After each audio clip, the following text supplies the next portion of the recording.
ઘણી પ્રોડક્ટ ભારે ભારે છાંટી જોઈએ. પેસ્ટિસાઇડ મોંઘી સીનવાર કોઈ પણ પ્રોડક્ટ છાંટી 250 ગ્રામ 100 ગ્રામના 2000 રૂપિયા. એટલી મોંઘી દવાઓ છે એટલી સાંટી અને તોય જીવાત ન મળી. જીવાત તો તરી અને પાછા એકરમાં દવા 4 દિવસે પાછો ડોઝ મારવાનો. આજ છાંટી 2 દી જાવ દેવાના, પછી પાછી એકવાર છાંટવાની. છેલ્લા 15 દિવસમાં અમે 30,000 ની દવા છાંટીને છેલ્લે આજ રોટાવેટર મારી દીધું. છાંટવા છતાં ફેલ થાય જીરા. અમારા તો દર વર્ષે ખર્ચો હોય પણ વણ તો હાવ ફેલ થયો હોય. વંદે ગો માતરમ.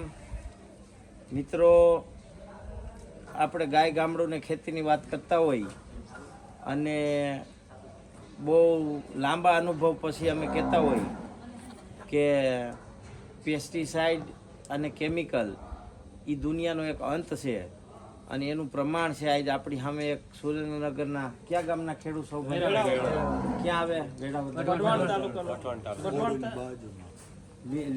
સુરેન્દ્રનગર જિલ્લો આવે ને? સુરેન્દ્રનગર જિલ્લો, વઢવાણ મોરી, તાલુકો. હળા, ધાંગધ્રા અને સુરેન્દ્રનગર એની વચ્ચોવચ ગામ સમજાઈ ગયું.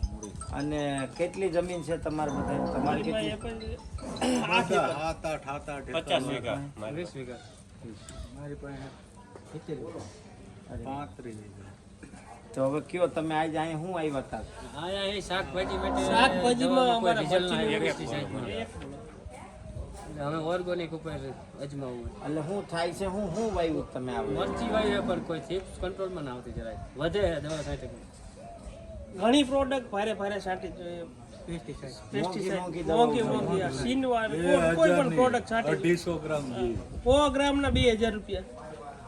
એટલી મોંઘી દવાઓ છે એટલી સાંટી અને તોય જીવાત ન મળી. જીવાત તો તરી અને પાછા એકરમાં દવા 4 દિવસે પાછો ડોઝ મારવાનો. આજ છાંટી 2 દી જાવ દેવાના, પછી પાછી એકવાર છાંટવાની. તો આપણી માં વધે હું એમાં કઈ આ વખતે મૂકવો ન જ આવ્યા. છેલ્લા 15 દિવસમાં અમે 30,000 ની દવા છાંટીને છેલ્લે આજ રોટાવેટર મારી દીધું. છાંટવા છતાં ફેલ થાય જીરા. મરચી અમારે મોટું વાવેતર મરચીનું, લીલા મરચા એ અમારી જે અને વરિયાળી વઢવાણી જે વઢવાણી કહેવાય ને, વઢવાણી મરચા ઈ અમારે વધારે દેશી ટૂંકમાં. પેપ્સી વવાય હે, પેપ્સી પણ આમ વઢવાણીનું દેશી મેન અમારે મેન વઢવાણી. વઢવાણીનું મેન અમારે ખાસ રાયતા નામથી ના હાલે વઢવાણી જે અથાણામાં મરચા હાલે ને રાયતા કરવામાં ની જે પણ એ આટલી દવા છાંટવા છતાંય થયા નહીં તમે. નો થયા. તો હવે શું કર્યું તમે? રોટાવેટર માં દીધું. હા લગભગ આમ કાપવાના આરામાં જ છે, કપાઈ હવે જાય. આવતા વર્ષે કઈ ન થાય એટલે એના આગળ 2000 તો આયોજન જણાને હે માટે અમને આયા કે એટલે મેં કીધું હવે આપણે ઓર્ગેનિક તરફ તો એમાં અહીંયા શું આવ્યું? હું થોડો ડોક્ટર છું ખેતીવાડી. તમારી તો તમારા નાના હિસાબે ભણવું અને આયા. કંઈક વિષય મળે ને વિડીયો જોયા તમારા યુટ્યુબમાં. તો હવે શું કરશો તમે? માહિતી આપો. એક બેન તો એમાં ટ્યુબ જોવા, ટ્યુબ મેં કીધું એના અજમાવી આમાં. અજમાવી. મતલબ ગાય આધારિત ખેતી કરવાની.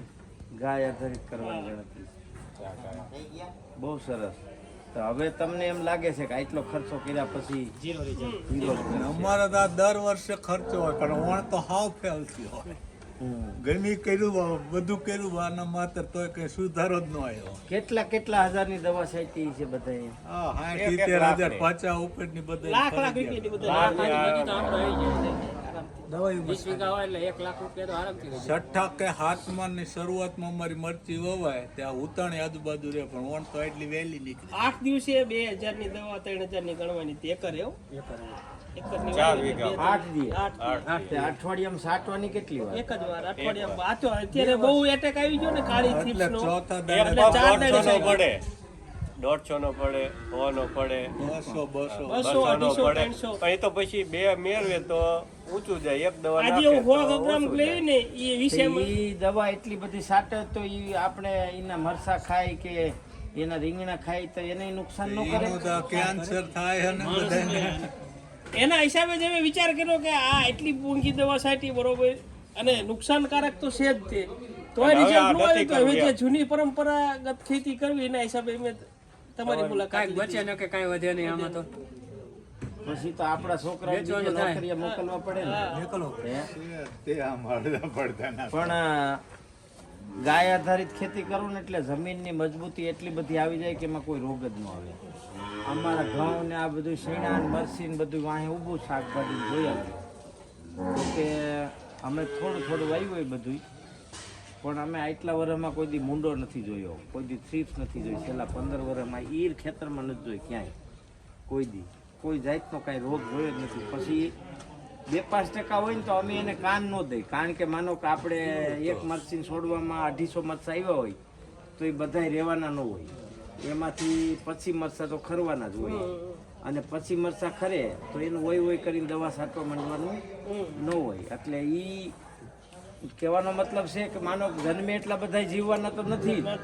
એટલે થોડા ઘણા ખરી જાય તો એની ઉપાધિ ન કરવાની હોય. પણ આ તમે જે વાત કરો છો 1-1 લાખની દવા છાંટવા છતાંય કાંઈ થતું નથી, તો એ તો બહુ ખતરનાક કહેવાય. એવું અમે કોઈ દી જોયું નથી. અમારે મરચીનો ફાલ હોય એમાં તેમ ફાલ એક ફાલની અંદર જો ને 20-20 થ્રીપ્સ આમ તમે નજર સામે વર્તાય, અને એને કોઈ પણ દવા છાંટો કઈ કાળી સ્ટ્રીપ કહેવાય અત્યારે એને, શું કહેવાય એને?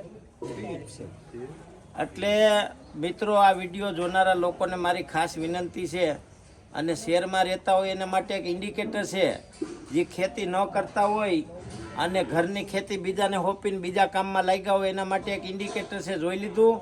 કેટલી ખેડૂત દવા છાંટે તો ઉપજ આવતી નથી, અને તમને ત્યાં બેઠા બેઠા મોંઘું લાગે. ડુંગળીના જરાક ભાવ વધી જાય મારા દીકરા ટીવીમાં છાપામાં મંડે દેવા. અહીંયા આવડાના ઢીંઢા તૂટી જાય છે એનો કોઈ દી વિડીયો આવ્યો, ફોટો આવ્યો કે આના ઢીંઢા સોલાઈ ગયા? એટલે ખેતીની અંદર ખૂબ ખર્ચો થઈ ગયો છે. હવે ખેતીની અંદર એવા અવળા માર્ગે કેમિકલ વપરાય છે જે માનવ સમાજના સ્વાસ્થ્ય ઉપર એની સીધી અસર છે. આનો એક જ રસ્તો છે, ગાય આધારિત ખેતી. અને ગાય આધારિત ખેતી એટલી સરળ અને સફળ ખેતી છે કે તમને કોઈ જાતનો રોગ જ ન આવે. હા, 2 વર્ષ તમારે મહેનત વધારે કરવી પડે, થોડી ઘણી મુશ્કેલી પડે, થોડું ઘણું ગંધાય, થોડું ઘણું લડાઈ આપવી પડે, સમય આપવો પડે, બીજા કામમાં તમે ઓછો સમય આપી શકો. પણ એટલી સારી વસ્તુ તૈયાર થાય કોઈ પણ જાતના કેમિકલ વગર કે એનાથી માણસના સ્વાસ્થ્યને લાભ થાય, ખેડૂતની આર્થિક સમૃદ્ધિ વધે, ગોપાલન વધે, ગાય આધારિત ખેતી થાય, ગાય આધારિત પંચગવ્ય ઘી, દૂધ, દહીં, છાશ, માખણ ઘરમાં વપરાય, એનાથી પરિવાર તેજસ્વી અને પ્રાણવાન થાય. એટલે ગાય છે ને આખી એન્વાયરમેન્ટની સાયકલ, આખા યુનિવર્સલની મધર છે. ગાય આખા યુનિવર્સલની માતા છે, એવું ઋષિમુનિઓએ કીધું છે. અને એ વાત 100% સાર્થક છે. આ તો સદભાગ્ય કહેવાય કે આ ખેડૂતોના, કે હવે એને સમજાઈ ગયું કે આપણે ખોટા પાટે સહી ગમે એટલા પૈસા બગાડશું તો જીવાતને કંટ્રોલ નહીં કરી શકીએ. એટલે ગાય આધારિત ખેતી અને ગાય ગામડું ને ખેતી એ જ પ્રકૃતિ ને સંસ્કૃતિનો પ્રાણ છે. એના સિવાય બીજો કોઈ વિકલ્પ જ નથી. આ ભાઈ જો આ ફોટો લઈને આવ્યા છે, આ એક ફૂલડું છે મરસીનું, આ એક ફૂલડું છે, અને એમાં આટલી જીવાત છે. આ જીવાતને ગમે એટલી દવા છાંટે તો મરતી નથી એમ કે છે. પણ એનું ગાય આધારિત ખેતીમાં સરસ સોલ્યુશન છે. આજે કુવાડિયાના પાંદડા 20 લીટર ગૌમૂત્રમાં 5 કિલો નાખી દો, 3-4 દી રહેવા દો, અને પછી નીસવીને એને એક પંપે 100 ગ્રામ નાખીને છાંટો.